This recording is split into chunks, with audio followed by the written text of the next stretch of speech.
Zona do Euro. Apresentação: Paulo Nunes.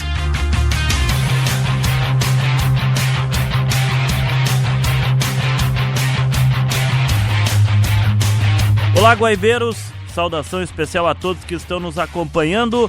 O Zona do Euro, episódio 184, vai falar muito sobre as semifinais, os jogos de ida da Liga dos Campeões da Europa, as curiosidades que movimentaram a Liga dos Campeões nesta semana. Também vamos destacar, além das curiosidades, dos números da Liga dos Campeões da Europa, a Conference League e a Liga Europa, que também está na sua reta final. A Conference League, uma competição mais nova, e a Liga Europa buscando coroar um campeão inédito. Ainda tem a nossa galeria de campeões. Mais clubes pela Europa garantiram o título nacional. Também vamos falar sobre os grandes clubes tradicionais que estão lutando contra o rebaixamento nessa reta final de temporada no velho continente. E na última sexta-feira foi feriado do 1º de maio, do Dia do Trabalhador.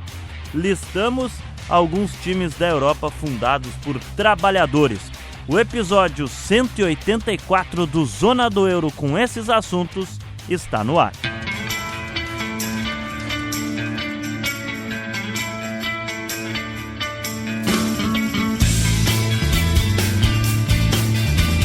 Eu sou o Paulo Nunes, a mesa de áudio do Davidson Rosa, as edições do Rafael Baldez e também do Guilherme Silveira, coordenação de esportes do Rafael Pfeiffer, a gerência de jornalismo e esporte do Rafael Sequim e a direção geral de Claudinei Girotti.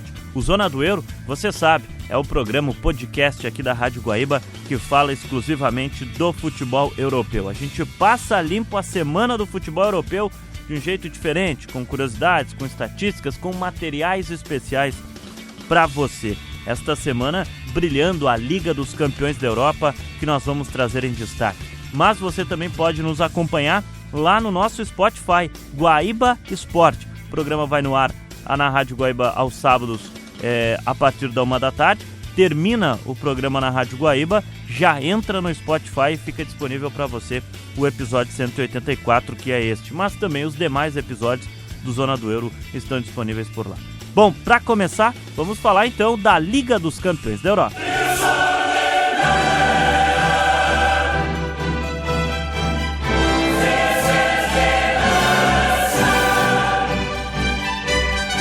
A nossa largada aqui no Zona do Euro para falar das semifinais, né? Tivemos os jogos de ida entre Arsenal e Atlético de Madrid, Bayern de Munique e Paris Saint-Germain. Vamos começar com o jogo da terça-feira, porque o Paris Saint-Germain recebeu na capital francesa o Bayern de Munique. Os franceses e os alemães já haviam se enfrentado em outras oportunidades. 16 confrontos registrados na história entre as duas equipes, com 7 vitórias do Paris Saint-Germain, 9 vitórias do Bayern de Munique. A curiosidade aqui é que não tivemos nenhum empate no encontro dessas equipes. A primeira vez que se enfrentaram foi lá em 1994, com a vitória do Paris Saint-Germain por 2-0 na oportunidade, gols do George Weah e do Daniel Bravo. Já a primeira vitória do Bayern foi somente 3 anos depois, em 1997. Uma goleada, foi 5-1 para o time alemão, com direito a 2 gols do brasileiro Elber, que é um dos grandes ídolos da história do Bayern de Munique. A vitória mais notável do Paris Saint-Germain sobre o Bayern aconteceu em 2017, 3-0 em Paris, com gols do Neymar, do Cavani e do Daniel Alves. Ainda no histórico, né, de Liga dos Campeões, Paris Saint-Germain e Bayern de Munique já se enfrentaram nesta atual edição da Liga dos Campeões. Foi na chamada fase de Liga. A primeira fase, aquela fase geral, com cada time cumpre 8 jogos, tivemos um confronto entre eles. Na oportunidade foi pela 4ª rodada, o jogo também foi em Paris, e naquela oportunidade quem venceu foi o Bayern de Munique, uma vitória por 2-1. O João Neves fez o gol do time francês e o colombiano Luis Dias marcou 2 gols na vitória do Bayern. O detalhe é que depois o Luis Dias ainda foi expulso no jogo em Paris. Bom, mas a semifinal ela foi marcada por um jogo completamente maluco. Tivemos 9 gols e alguns recordes nessa vitória da última terça-feira na França do Paris Saint-Germain, uma vitória por 5-4 sobre o Bayern de Munique, que a gente vai contar para você agora aqui no Zona do Euro. Bom, no jogo de ida, essa vitória francesa, o Bayern até saiu na frente, um gol de pênalti aos 17 minutos convertido pelo inglês Harry Kane. Depois o Kvaratskhelia aos 24 minutos e o João Neves aos 33 viraram para o time francês. O Olise aos 41 minutos ainda do primeiro tempo, um jogo movimentado no Parque dos Príncipes, voltou a empatar o jogo, só que novamente nos acréscimos um gol de pênalti do Dembélé fez a virada por 3-2 e o Paris Saint-Germain ir para o vestiário com essa vitória. No segundo tempo, logo no início do jogo, aos 11 minutos e aos 13 da segunda etapa, o Kvaratskhelia e o Dembélé pareciam encaminhar uma goleada para o time francês, fazendo no placar 4-2 e 5-2. Mas no fim, a história mudou. E logo na sequência, o zagueiro Upamecano descontou e o Luiz Dias, 3 minutos depois, deixou o jogo 5-4. E aí os dois times no final do jogo pareceram aceitar um pouco mais esse jogo movimentado e deixar essa vantagem por um gol no time francês. No fim da história, vitória do Paris Saint-Germain por 5-4 sobre o Bayern de Munique. E o jogo de volta acontece na próxima quarta-feira em Munique, na Alemanha. O zagueiro brasileiro Marquinhos falou da importância da vitória do primeiro confronto nessa semifinal movimentada que tivemos em Paris. E ele falou para a TNT Brasil, lá no Estádio Parque dos Príncipes. A gente confere agora. Acho que esses são os tipos de jogos que a gente se prepara sempre, sonha desde pequeno para jogar, né? São partidos como esse de Champions que a gente via na televisão, né? Quando a gente era pequeno, e hoje a gente está desfrutando desse momento ali dentro de campo. Então conseguimos uma vitória, né? Sabíamos que tinha um time muito qualificado do outro lado lá que nos ia colocar em dificuldade em certos momentos do jogo. Era muito importante conseguir ganhar aqui em casa, porque sabemos que o trabalho vai ser muito difícil lá fora de casa. Então é seguir com essa pequena vantagem aí, né? Mas acho que com certeza todos os apaixonados pelo futebol curtiram muito esse jogo e podem ter certeza que o próximo jogo eles vão curtir muito também. Pra gente falar primeiro do ataque, 2 gols do Dembélé, 2 gols do Kvaratskhelia, um gol também do João Neves. O quanto é importante ter esses jogadores crescendo nessa reta final, marcando gols e explodindo esse estádio? Essa faz toda a diferença, né? Eu acho que esses jogadores, assim como o ano passado, cresceram muito nesse momento importante e decisivo da temporada, e agora mais uma vez eles crescendo está fazendo toda a diferença para o nosso time, né? Isso nos dá confiança, a gente chega lá, são detalhes, né? E a gente chega lá e eles marcando os gols fazem a diferença, a gente viu hoje, né? Então é seguir assim. Penso que o nosso time ele é recheado de muito talento, né? De todos os lados. O Luiz Henrique foca muito isso, que a gente tem que se dividir o trabalho, tem que se dividir a responsabilidade, né? E tudo que a gente faz dentro de campo é pensando no coletivo, e eles entenderam isso, né? Tem dias que vai ser o Quara que vai fazer gol, outros o Usman, né? E eles se dividem muito bem essa responsabilidade. Hoje a gente viu o Us batendo pênalti, no outro jogo foi o Quara, né? Então eles estão simplesmente se divertindo também ali dentro de campo, juntos, trabalhando juntos em pró da equipe. Esse é o mais importante pra gente. E Marquinhos, a gente teve um jogo com muitos jogadores brigando para ganhar melhor do mundo, né? O próprio Dembélé, que é o atual, Harry Kane, Olise agora crescendo também. Como é que foi marcar esses caras, né? Pensando do lado de lá, e tem que marcar de novo, hein? Verdade, né?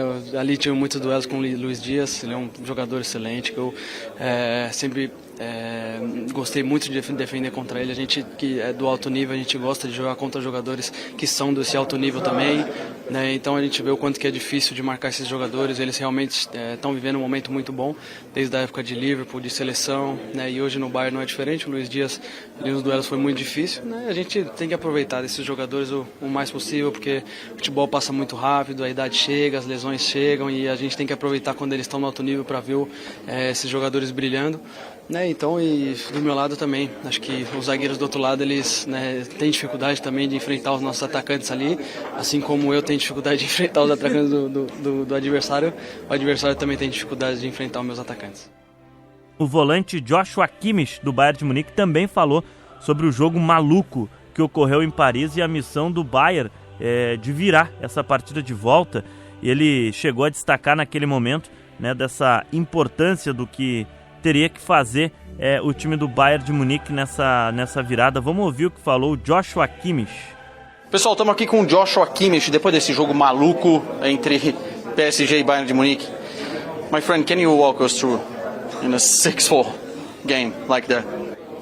Foi um jogo maluco. Acho que para os torcedores, os espectadores, foi um jogo incrível. É isso que significa o futebol. E acho que todo mundo ficou feliz em assistir a esse jogo hoje. Infelizmente não conseguimos vencer, mas podemos estar felizes hoje por conseguirmos nos recuperar de um 5-2. Ainda estamos confiantes e ainda acreditamos que podemos vencer no jogo de volta. No momento, acho que todo mundo pode ver que o PSG e nós somos os dois melhores times da Europa, talvez do mundo. Foi uma grande noite, um grande jogo, um jogo maluco. Acho que eles têm uma boa mistura, assim como nós. Tem jogadores tecnicamente muito bons, sabem defender e tem muitos jogadores com muita velocidade. Eles têm fome de fazer gols, é o mesmo conosco. Então você tem um jogo como o de hoje, que termina 5-4. Bom, algumas curiosidades desta partida, né? O Kvaratskhelia tornou-se o recordista em participações em gols pelo Paris Saint-Germain em uma única edição da Liga dos Campeões da Europa. Ele chegou a 10 gols com o gol que ele marcou, né? Com os 2 gols que ele marcou nesta semifinal no jogo de ida. Então agora o Kvaratskhelia tem 10 gols e 5 assistências. Já o trio Harry Kane, Luis Diaz e Olise, somados, atingiram a marca de 100 gols nessa temporada. O Harry Kane tem 54 gols em 46 jogos, é incrível essa marca do centroavante inglês. O colombiano Luis Diaz marcou 26 gols na temporada e o Michael Olise já marcou 20 gols. Se somar as assistências do trio, eles já participaram de forma direta de mais de 80% dos gols do Bayern de Munique só nesta temporada. O detalhe, né, o time bávaro já marcou incríveis 171 gols na atual temporada. O técnico do Paris Saint-Germain, o Luis Henrique, falou sobre o jogo épico em Paris, disse que seu time merecia vencer e até perder o jogo, pelo volume que foi colocado em campo pelos dois times. Vamos ouvir o que disse o técnico espanhol do Paris Saint-Germain. A entrevista foi na saída de campo na zona mista do Parque dos Príncipes para o canal espanhol, o Movistar. Vamos ouvir o que disse o técnico Luis Henrique. Este partido es mejor estar abajo porque así puedes dar tu energía y conectar con el jugador en un momento en el que ha sido sin ninguna duda el mejor partido en el que he estado como entrenador, una intensidad y un ritmo como nunca, y creo que los dos equipos hemos mostrado porque nosotros somos los actuales campeones y porque ellos son el equipo en Europa que menos partidos ha perdido, y hemos conseguido que pierdan su tercer partido de la temporada. Es para estar muy contento, a pesar de que ha habido un momento del partido en el que era todo perfecto, ganábamos 5-2, pero repito, muy contentos, y bueno, va a volver a ser una fiesta el partido de vuelta y vamos a intentar ganarlo. Como estás saludando en directo a algunos de los árbitros, que por cierto ha habido parte de los árbitros españoles, ha habido 2 acciones también. Explícaselas a Abelardo, por ejemplo, que te está viendo ahí en el plató, Pitusín. No me acuerdo, Mónica, no me acuerdo de nada. No, pero ha habido varias acciones, algunas de la revisión del VAR, que han tenido también su importancia en el desarrollo del partido. Pero sobre todo, Luis, los puntos que para ti han sido decisivos para vosotros, por ejemplo, empezar perdiendo el partido por uno de esos errores de los que hablabas que había que intentar no cometer, después os ponéis 5-2 y al final acaba 5-4. Mira, yo creo que ellos empiezan mejor el partido, y ves sus 2 extremos, Luis Díaz y Olise, madre mía, ¿de dónde salen esos jugadores? Harry Kane. Creo que empezaron mejor el partido, eso nos costó un poquito, cuando nos ponemos por detrás en 2 ramalazos, pero sin demasiado fútbol, le damos la vuelta al partido, cosa que podemos hacer porque tenemos mucha energía. PSG e Bayern de Munique foi apenas a segunda partida de semifinal de Liga dos Campeões com 9 gols. Tivemos que ir na história para buscar o que esses times fizeram. A primeira vez ocorreu em 1960. O Eintracht Frankfurt da Alemanha, na oportunidade, fez 6-3 no Rangers da Escócia. Depois, naquela edição, o time alemão acabou perdendo a final para o Real Madrid, de Di Stefano e companhia, uma final por 7-3. A final com mais gols na história da Liga dos Campeões foi essa entre Real Madrid e Frankfurt. Mas a semifinal, com 9 gols, foi essa também de 1960. Só foi se repetir agora nessa partida em Paris, entre o PSG e o Bayern de Munique. Essa foi a primeira semifinal desde 1982, com 5 gols no primeiro tempo. Naquela oportunidade, o jogo que aconteceu em 1982 entre o CSKA Sofia da Bulgária e o Bayern de Munique. O jogo terminou o primeiro tempo 3-2 para os búlgaros, jogando na capital búlgara em Sófia. A partida, no fim da história, terminou 4-3 naquela oportunidade para o CSKA Sofia. O Bayern até virou no jogo de volta, venceu por 4-0 e foi para a final, que mais tarde perderia para o Aston Villa da Inglaterra, a decisão que aconteceu em Rotterdam, na Holanda. Agora, outro fato curioso, o Bayern de Munique sofrer 5 gols em um jogo é algo que a gente não vê todos os dias. Eu listei, fui atrás das últimas 5 vezes que isso aconteceu. Em dezembro de 2023, pelo campeonato alemão, o Bayern perdeu fora de casa para o Frankfurt por 5-1. Em outubro de 2021, na Copa da Alemanha, o Bayern de Munique foi goleado pelo Borussia Mönchengladbach por 5-0. Também tivemos em 2019 o Frankfurt ganhando por 5-1 do Bayern de Munique também no campeonato alemão. Em 2012, o Dortmund, aqui o Dortmund era comandado pelo técnico Jürgen Klopp, tinha o Lewandowski na equipe, Marcus Reus. O Dortmund fez 5-2 no Bayern de Munique na final da Copa da Alemanha. E a outra oportunidade mais recente foi em 4 de abril de 2009. O Wolfsburg fez 5-1 no Bayern de Munique no campeonato alemão. O brasileiro Grafite, fez 2 gols naquele jogo. O Wolfsburg veio a ser campeão alemão. Portanto, as últimas 5 vezes que o Bayern sofreu 5 gols em uma partida.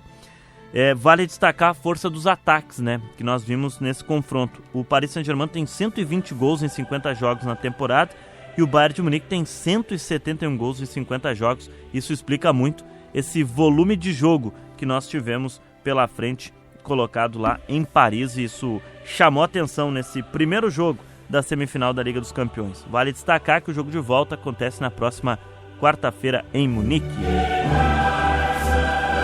Bom, agora no Zona do Euro a gente vai seguir falando da Liga dos Campeões da Europa, porque na quarta-feira tivemos o confronto entre o Atlético de Madrid e o Arsenal. Espanhóis e ingleses que sonham com o título inédito da Liga dos Campeões. Se numa semifinal temos o Bayern, que já foi campeão, assim como o Paris Saint-Germain, na outra temos 2 times que sonham com títulos inéditos, tanto o Atlético de Madrid quanto o Arsenal.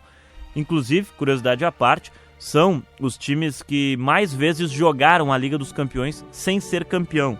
Tanto esse recorde vale tanto para o Atlético de Madrid quanto para a equipe do Arsenal. No histórico de confrontos, eles já haviam se enfrentado em 3 oportunidades. Tivemos, por exemplo, as semifinais da Liga Europa, na temporada 17-18. No jogo de ida em Londres, empate por 1-1. O Lacazette fez o gol do Arsenal naquela oportunidade e o Griezmann o gol do Atlético de Madrid. E na partida de volta, o Atlético venceu por 1-0 o gol do Diego Costa. E foi a decisão. Depois o Atlético de Madrid veio a conquistar aquela Liga Europa, na final contra o Olympique de Marselha, que aconteceu em 2018. Nesta edição da Liga dos Campeões, também as equipes já haviam se enfrentado na fase de Liga. Foi na 4ª rodada, no Emirates Stadium, em Londres. Na oportunidade, o Arsenal goleou o Atlético de Madrid por 4-0 e os gols todos no segundo tempo.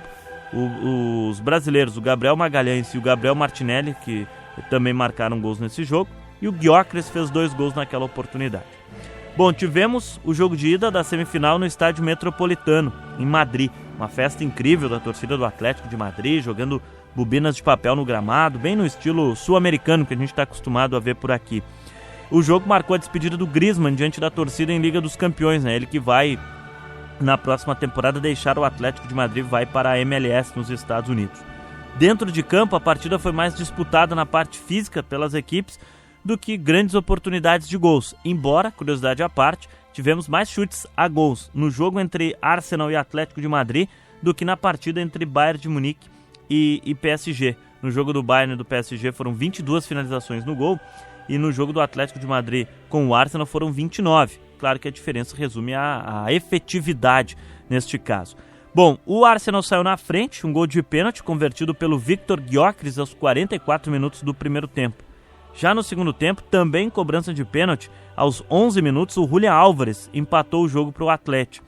No final do jogo, o árbitro holandês, o Danny McKelly, marcou mais um pênalti para o Arsenal, mas após a revisão no VAR, o pênalti foi retirado. Depois do jogo, o brasileiro Gabriel Martinelli analisou a partida que aconteceu em Madrid, a atmosfera do jogo. Ele também falou da polêmica de arbitragem pelo lado do Arsenal e já projetou o confronto de volta na entrevista para a TNT Brasil. Com certeza a gente queria sair com um resultado melhor, com a vitória. A gente veio com a intenção clara de ganhar o jogo, mas com certeza a gente poderia ter feito coisas melhores dentro de campo. Mas apesar de não ter feito o nosso melhor jogo, acho que o resultado foi foi o resultado que tinha que ser. Então acho que agora é trabalhar firme para terça temos o jogo em casa. Vai ser outra vez um jogo muito difícil, como você citou. Eles fizeram uma atmosfera muito boa, parecida com o Libertadores. Um espetáculo muito bonito. E agora a gente tem um jogo em casa para decidir a classificação para o final. Eu imagino que já tenha dado tempo de o pessoal no vestiário ver a reversão do pênalti do Ezi. Deu para entender? Pra gente, todo mundo que viu ali o lance, a gente achou que era pênalti. Mas a gente não pode falar muito, porque senão é perigoso tomar uma suspensão, mas o VAR está aí para decidir as coisas, a gente tenta fazer o nosso melhor de campo, mas ali a gente achou que foi pênalti, com certeza. Eu não sei se você chegou a ver a outra semifinal ontem. É mais legal jogar aquela ou essa? Com certeza. Quando tem mais gols envolvidos é muito melhor. É mais pra gente, jogadores de frente, então acho que o jogo de ontem foi mais um espetáculo com mais gols. Mas nossa partida a gente veio aqui para fazer o nosso melhor. Não conseguimos o resultado o que queríamos, mas como eu citei antes, temos agora o jogo da volta e vamos com tudo para sair com a classificação para a final. Uma última pergunta sobre Copa do Mundo, Seleção Brasileira. Está chegando a data, dia 18, da convocação final. Infelizmente a gente já viu algumas lesões, né, Gabriel? Como que é para a cabeça? Você vai entregar o 100%, mas deve dar uma atenção de tudo, né, nesse momento. Com certeza, a gente fica triste pelas lesões. São amigos nossos, o Rodrigo, o Militão, o Estevão, tá aqui em Londres também. Então acho que é triste, a gente sabe o tanto que a gente se esforça no dia a dia para poder estar na seleção, disputando uma Copa. A gente tenta dar o nosso melhor dentro de campo e nos recuperar o máximo possível. Tem coisas que a gente não pode controlar, às vezes você pisa de mau jeito no campo e tem uma lesão, tem coisas que a gente não pode controlar, mas com certeza a gente nos doa ao máximo dentro de campo, nos treinamentos, e tem que rezar e nos tratar o máximo possível para estar 100%.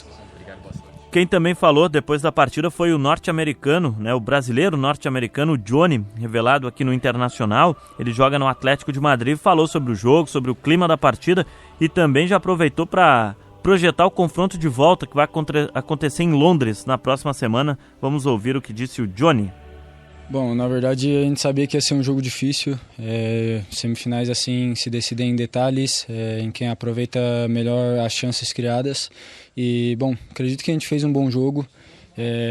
2 gols de pênalti, afinal o jogo foi decidido assim, mas segundo tempo criamos bastante oportunidades boas que podiam ter acabado em gol, mas agora pensar no jogo aí, e a gente sabe que tem total condição de classificar para a final. Antes do jogo, bom, o estádio viveu o último jogo da Liga dos Campeões dessa temporada. Essa festa com papel higiênico te lembrou muito futebol sul-americano? Sim, lembra um pouco o Libertadores, não? E, bom, na verdade que é um momento muito especial para mim, poder desfrutar tudo isso também, junto com a nossa torcida. E vamos preparados agora para o segundo jogo, para poder finalizar com essa classificação. Como é que foi a conversa do Simeone no vestiário para mudar tanto na segunda parte? Porque no primeiro tempo um chute a gol, no segundo tempo quase 5 ou 6. Bom, na verdade eu acredito que a gente teve algumas ocasiões no primeiro tempo que a gente podia ter finalizado. Depois acabamos baixando muito e mantendo um bloco muito baixo. E foi o que a gente mudou no segundo tempo, saindo com mais intensidade, saindo mais a pressionar. E acredito que fez muita diferença. Então a ideia é manter essa mentalidade para poder sair aí e poder criar grandes ocasiões e finalizar com gol também. Vocês vão para Londres com um resultado que até agora vocês não precisaram, porque nas eliminatórias passadas, tirando a do Clube Bruges, que foi fora de casa, vocês conseguiram um bom resultado na ida e aí resolveram na volta. Agora vocês vão com um empate para definir lá. Muda muita coisa? Não, acredito que não. Afinal, como dizia, partidas de jogos de Champions são assim e a gente vai aí para ganhar. Afinal, a gente tem nosso objetivo, que é chegar na final, e a gente sabe que a gente tem total condições de chegar e fazer um grande jogo e sair com a vitória. Tu viu o jogo ontem, a outra semifinal? Sim, estive acompanhando. Foi bem diferente, todo mundo dizia que esse jogo aqui ia ser outro futebol. A gente viu exatamente outro jogo por aqui. Por que tanta diferença, Johnny? Bom, afinal são equipes de muita qualidade. Acredito que o o primeiro jogo aí foi mais aberto e as chances criadas foram bem aproveitadas, assim que saíram muitos gols. E, bom, aqui não foi diferente. Claro que talvez aí com a quantidade de gols se vê que o jogo foi muito aberto, que os jogadores criam muito, que finalizam bem e tudo mais. Mas, bom, se a gente faz todos os gols que a gente criou aqui também, podia ter sido Não acredito que foi um jogo ruim. Afinal, semifinais de Champions são incríveis. E hoje eu tendo o privilégio de jogar minha primeira também é incrível. E, bom, o importante é sonhar com essa classificação e mentalizar isso para o próximo jogo.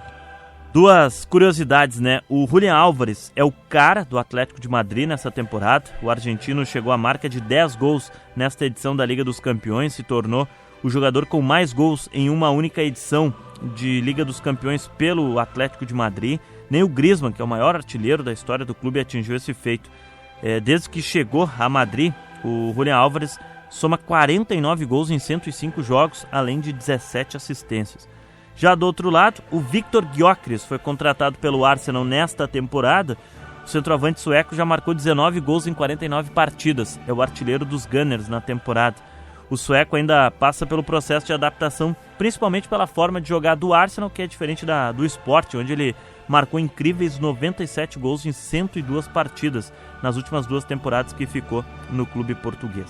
Bom, gente, os jogos de volta da Liga dos Campeões acontecem já na próxima semana, né? Na terça-feira teremos Arsenal e Atlético de Madrid no Emirates Stadium em Londres, com o jogo empatado por 1-1. E na quarta-feira, em Munique, o Bayern recebe o Paris Saint-Germain. O jogo de ida foi 5-4, portanto, para a equipe do Paris Saint-Germain. A grande decisão da Liga dos Campeões ocorre no dia 30 de maio, na Puskás Arena, em Budapeste, na Hungria.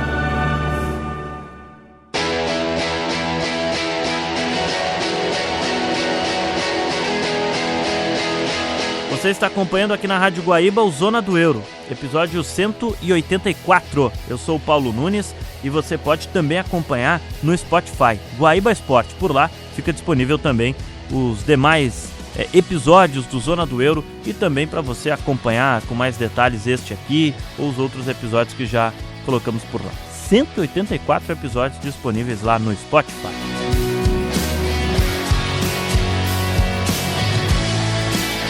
Agora no Zona do Euro, nós vamos falar sobre o fantasma do rebaixamento, porque clubes tradicionais na Europa estão lutando contra a zona do rebaixamento nessa temporada.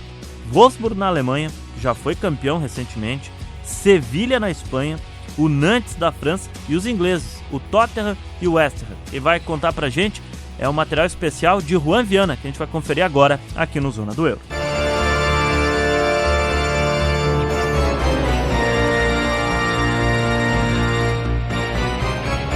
O Sevilha Futebol Clube está sediado na cidade de Sevilha, na região da Andaluzia, sul da Espanha.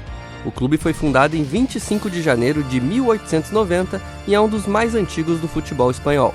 Tradicional dentro da La Liga, o Sevilha construiu sua história nacionalmente com 1 título do Campeonato Espanhol e 5 Copas do Rei. Mas sua especialidade é uma competição internacional. O clube é o maior campeão da UEFA Europa League. Acumulando 7 títulos, ele possui mais que o dobro dos segundos colocados, que só conquistaram no máximo 3 vezes. As glórias vieram somente no século XXI. Foram bicampeões consecutivos na temporada 2005/6 e 2006/7. Depois, voltaram a erguer a Europa League por 3 anos seguidos, 2014, 2015 e 2016. O treinador nesse período foi Unai Emery, que ainda veio a conquistar a mesma taça em 2019/20. Um verdadeiro rei em Europa League. Os rojiblancos ainda venceram a competição em 2022/23, nos pênaltis diante da Roma de José Mourinho. Sevilha manda seus jogos no estádio Ramon Sánchez Pizjuán, inaugurado em 1958 e com capacidade para mais de 40 mil torcedores. A equipe conta com uma torcida apaixonada, que historicamente transforma o estádio em um ambiente de pressão para os adversários. O Sevilha tem forte presença de jogadores brasileiros que vieram a ser ídolos da torcida. Nomes como Renato, Fernando e Luiz Fabiano tiveram grande destaque, sendo peças importantes em conquistas nacionais e internacionais do clube. O Fabuloso, inclusive, está entre os 5 maiores artilheiros da história do clube, com 112 gols marcados. Apesar da grandeza, o Sevilla também passou por momentos difíceis ao longo da sua história. O clube tem 4 passagens pela segunda divisão espanhola, sendo o pior momento de sua história o fim da década de 90 e comecinho dos anos 2000. Durante esse período, os rojiblancos foram rebaixados 2 vezes. Na atual temporada, o cenário é de alerta. O Sevilla vive uma campanha de briga contra o rebaixamento na La Liga. Com 34 pontos, a equipe ocupa a 18ª colocação, 1 ponto atrás do 17º Girona, faltando apenas 5 jogos para o fim da competição. Sérgio Ramos, que iniciou sua carreira no Sevilla, tem interesse na compra do clube espanhol. Caso a equipe seja rebaixada, o valor da negociação seria reduzido em quase 600 milhões de reais, devido a uma cláusula prevista. O VfL Wolfsburg foi fundado logo após a Segunda Guerra Mundial, mais precisamente em 12 de setembro de 1945, por trabalhadores da Volkswagen, empresa que até hoje mantém forte ligação com a equipe. Desde seu começo, a agremiação já usava cores verde e branca, que são a marca da equipe atualmente, porque o treinador Bernd Elkeskirch tinha 10 camisas nessas cores à sua disposição. Diferente de muitos gigantes tradicionais do futebol alemão, o Wolfsburg construiu sua história mais recentemente. O clube conquistou seu maior título nacional na temporada 2008/9, ao vencer a Bundesliga de forma surpreendente. A equipe era comandada pelo técnico Felix Magath e tinha como principal destaque o brasileiro Grafite, artilheiro da competição, ao lado de Edin Dzeko. O Wolfsburg tem uma relação marcante com jogadores brasileiros, que foram fundamentais e importantes. Além de Grafite, nomes como Josué, Diego e Naldo tiveram grande destaque. O clube manda seus jogos na Volkswagen Arena, inaugurado em 2002 e com capacidade para cerca de 30 mil torcedores. Apesar de menor em comparação a outros clubes alemães, o Wolfsburg conta com uma torcida fiel, muito ligada à identidade operária e à cidade industrial. No cenário internacional, o Wolfsburg ainda busca maior protagonismo. Sua principal conquista foi a participação em competições europeias, como a Champions League e a Europa League, com campanhas competitivas, mas sem títulos até o momento. Desde que disputou a Bundesliga pela primeira vez em 1998, a equipe nunca foi rebaixada à segunda divisão alemã. Um descenso esse ano seria algo histórico, e a situação não é boa. A equipe possui apenas 25 pontos e ocupa atualmente a 17ª colocação de 18 equipes participantes na Bundesliga. Atrás do Hamburgo por 5 pontos, os Lobos vão precisar tirar essas vantagens em 4 jogos que restam até o fim do campeonato. Outra opção é ultrapassar o São Paulo, que possui 1 ponto a mais para disputar o play-off decisivo pela permanência na Liga Alemã. O Futebol Clube de Nantes está sediado na cidade de Nantes, no oeste da França. O clube foi fundado em 21 de abril de 1943, durante a Segunda Guerra Mundial, e se tornou um dos mais tradicionais do futebol francês. O clube é conhecido como Os Canários, devido às cores do clube serem verde e amarelas. A equipe jogou sua primeira temporada na primeira divisão somente na década de 60, sendo bicampeão consecutivo em 64/65 e 65/66. O sucesso continuou com mais 4 títulos nacionais e uma Copa da França, além de uma Copa da Liga Francesa. Em 20 anos, o Nantes se sagrou o segundo maior campeão do país, junto ao Stade de Reims. Historicamente forte no cenário nacional, o Nantes construiu sua identidade com um estilo de jogo marcante, conhecido como Jeu à la Nantaise, que traduzido seria o futebol ao estilo de Nantes, baseado em toque de bola e jogo coletivo. Uma das equipes mais lembradas da história do Nantes é da temporada 94/95, que conquistou a Ligue 1 após 11 anos sem título, o maior jejum de sua história desde o acesso da Liga. E teve um futebol envolvente e dominante. O time era comandado pelo técnico Jean-Claude Suadeau e revelou talentos como Marcel Desailly e Didier Deschamps, que depois fariam histórias no futebol mundial e pela seleção francesa. Anos depois, o Nantes foi bicampeão consecutivo da Copa da França em 98/99 e 99/00 e conquistou seu 8º título da Ligue 1 no ano seguinte, em 2001.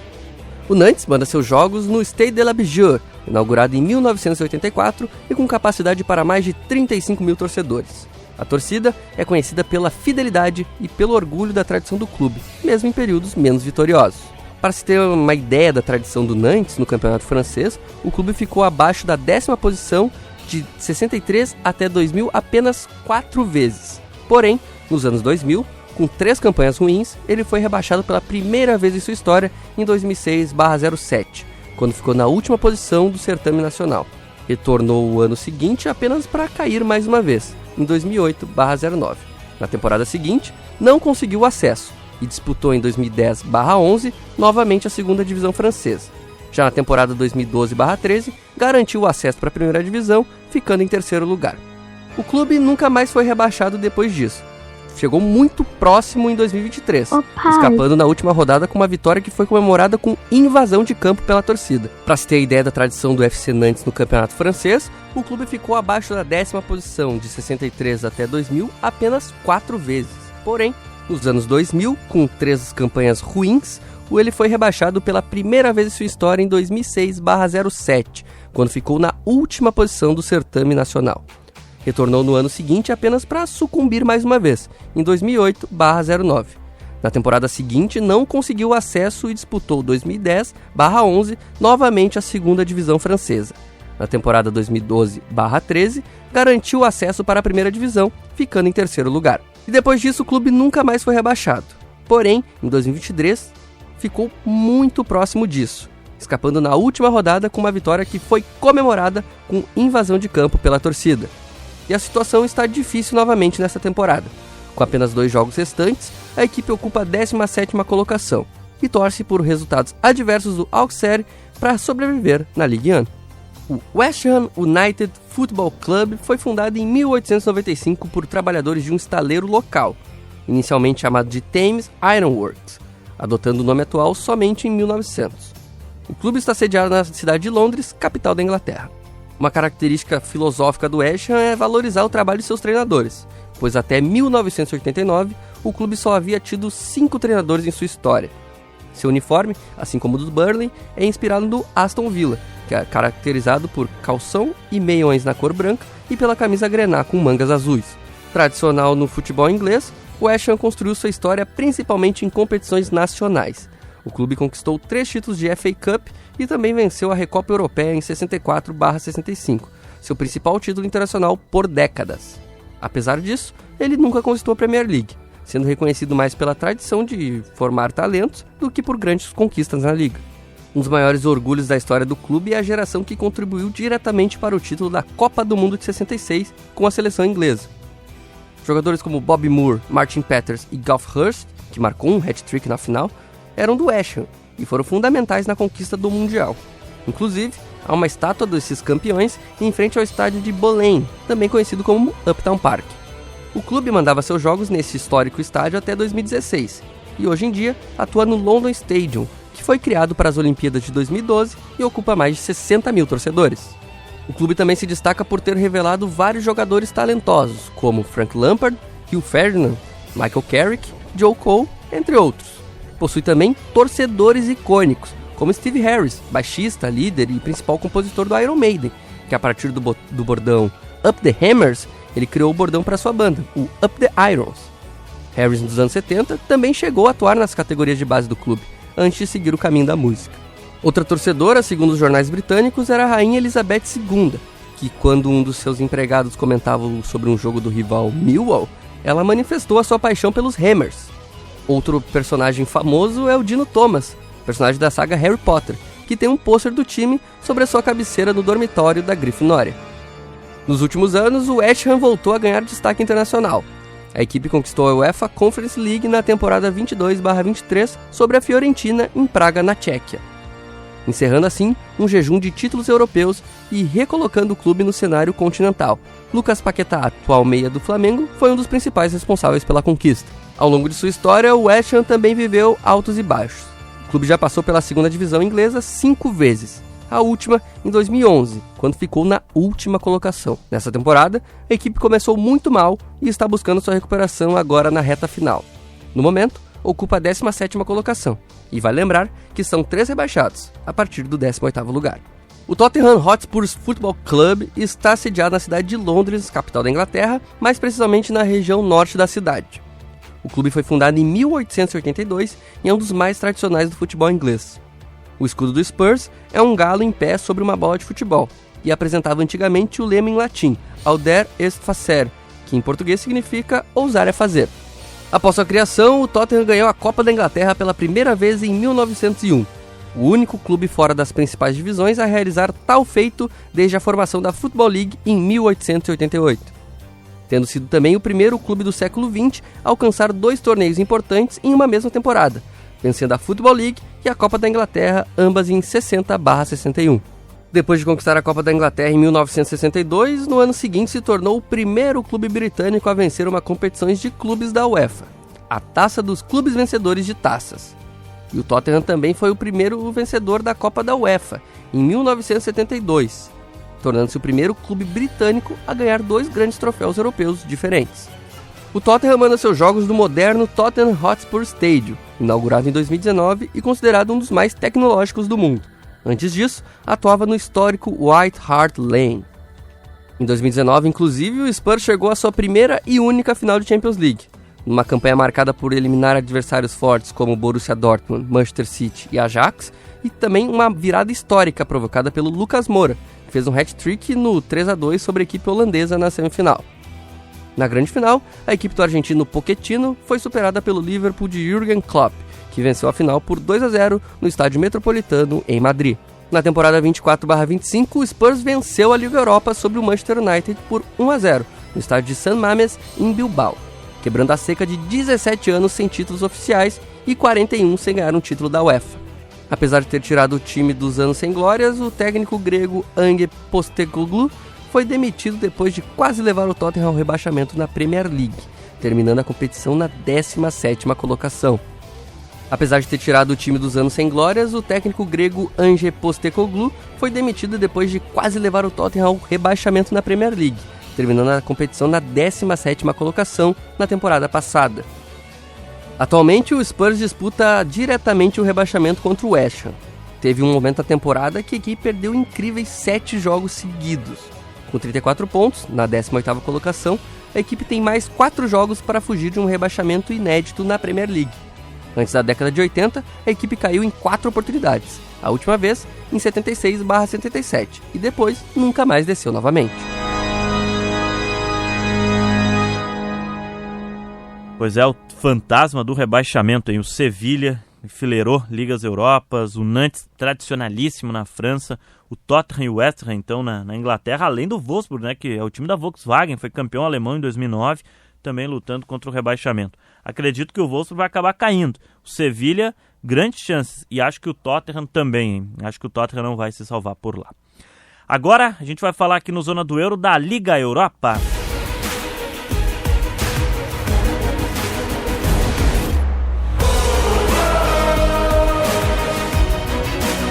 Tivemos as semifinais, os jogos de ida nesta semana. Semifinais disputadas entre o Freiburg da Alemanha e o Braga de Portugal. Aston Villa e Nottingham Forest, um confronto inglês nas semifinais da Liga Europa. Em Portugal, no estádio municipal de Braga, o time da casa venceu o Freiburg por 2-1. Tiknas e o Dorgueles marcaram os gols do Braga e o Grifo fez o gol do Freiburg. O Nottingham Forest e o Aston Villa se enfrentaram no City Ground, na Inglaterra, o confronto inglês que aconteceu em Forest, né, na cidade de Nottingham. O Forest saiu com a vantagem, ganhou por 1-0 e agora tem a vantagem para definir fora de casa em Birmingham na próxima semana. Bom, o jogo do City Ground, né, foi o jogo de número 137 da história entre Nottingham Forest e Aston Villa. O Villa tem mais vitórias no confronto, são 64 contra 40 do Forest e 32 empates. Agora com essa vitória o Forest deixou 64-41. O gol do Chris Wood no segundo tempo, portanto, dá essa vantagem pequena para o Nottingham Forest definir na casa do Aston Villa. Lembrando que na Liga Europa os times buscam título inédito da competição, tanto o Freiburg, Braga, ou seja, Aston Villa ou Nottingham Forest. Neste caso, o Aston Villa e o Forest já foram campeões de Champions, mas na Liga Europa ainda não ganharam. A grande decisão está marcada para o dia 20 de maio no Besiktas Stadium em Istambul, na Turquia. Mas os jogos de volta das semifinais já acontecem na próxima semana, no dia 7 de maio. Você está acompanhando o episódio 184 do Zona do Euro, aqui na Rádio Guaíba. Agora a gente vai falar sobre a Galeria dos Campeões.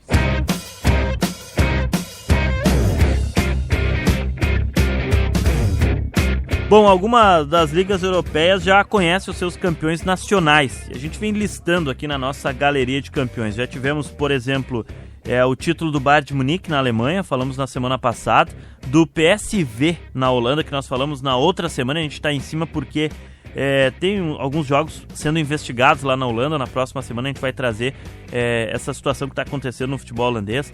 O Denil Saints, no país de Gales, também já havia conquistado o seu título. Mas nessa última semana, mais algumas equipes confirmaram os títulos nacionais. O Estrela Vermelha conquistou seu 38º título da Liga da Sérvia. Mas se a gente fosse somar, né, as conquistas do Estrela Vermelha ainda da época de Iugoslávia, Sérvia e Sérvia e Montenegro. E aí chega a 38 conquistas com essa da temporada de 2026. Com esse título, são 9 conquistas consecutivas do Estrela Vermelha, que tem uma larga vantagem para o segundo maior campeão do país, que é o Partizan, que não vence o Campeonato Sérvio desde 2017 e tem 27 conquistas. Portanto, 38 vezes campeão nacional, o Estrela Vermelha. Na Croácia, o Dinamo Zagreb conquistou seu 26º título da Liga Nacional, somando também os títulos da época em que a Croácia, né, tinha outra denominação como país, né.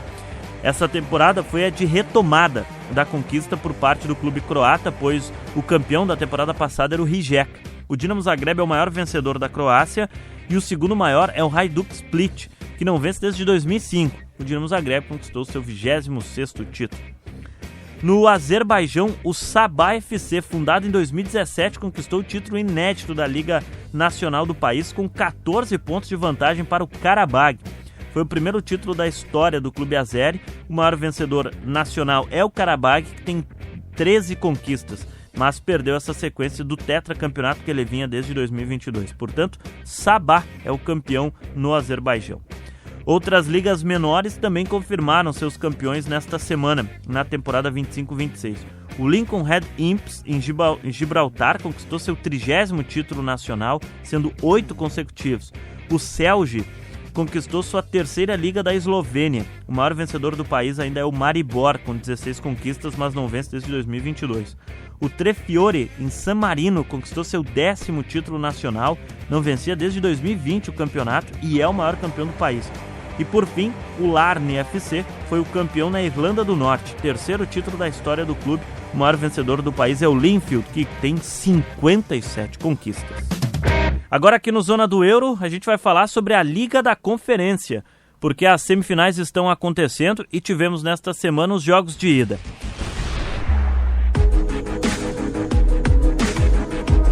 Na Espanha, no Municipal de Vallecas, o Rayo Vallecano ganhou do Estrasburgo por 1-0, gol do alemão. Em Krakow, na Polônia, o Shakhtar Donetsk perdeu para o Crystal Palace por 3-1. Os jogos de volta acontecem na próxima semana, no dia 7 de maio. E a final está marcada para o dia 27 de maio na Red Bull Arena em Leipzig, na Alemanha. Para fechar, o episódio 184 do Zona do Euro aqui na Rádio Guaíba e também no Spotify Guaíba Esporte. Na última sexta-feira, nós tivemos o feriado do dia 1º de maio, Dia do Trabalhador. Então listamos alguns times da Europa que foram fundados e tem essa ligação com trabalhadores que a gente vai apresentar agora, na finaleira do Zona do Euro.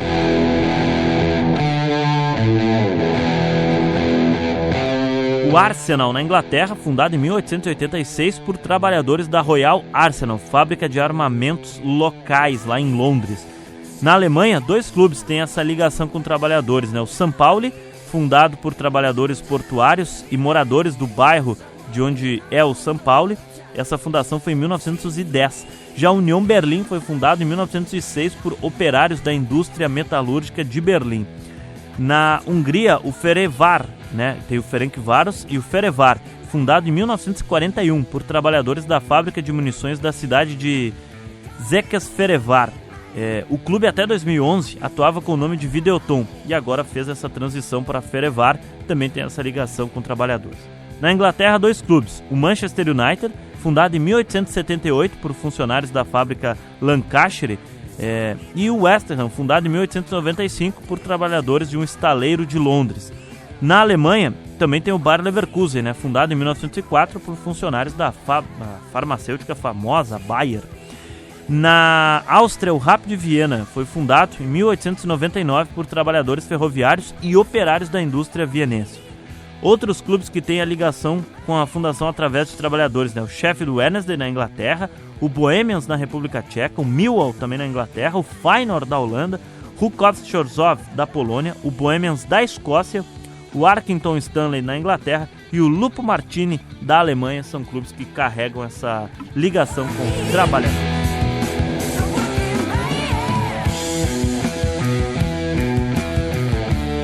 Bom, gente, o episódio 184 do Zona do Euro vai ficando por aqui. A gente volta na próxima semana com mais informações, com um resumo, e aí sim, da grande decisão que teremos da Liga dos Campeões da Europa, as finais da Liga Europa e da Liga da Conferência. Tem um material especial que a gente está preparando sobre a polêmica no futebol holandês, que a gente vai trazer na próxima semana. Obrigado a todos que nos acompanharam. Estamos a qualquer momento disponível lá no Spotify, Web Esporte. Tchau! Zona do Euro. Apresentação Paulo Nunes.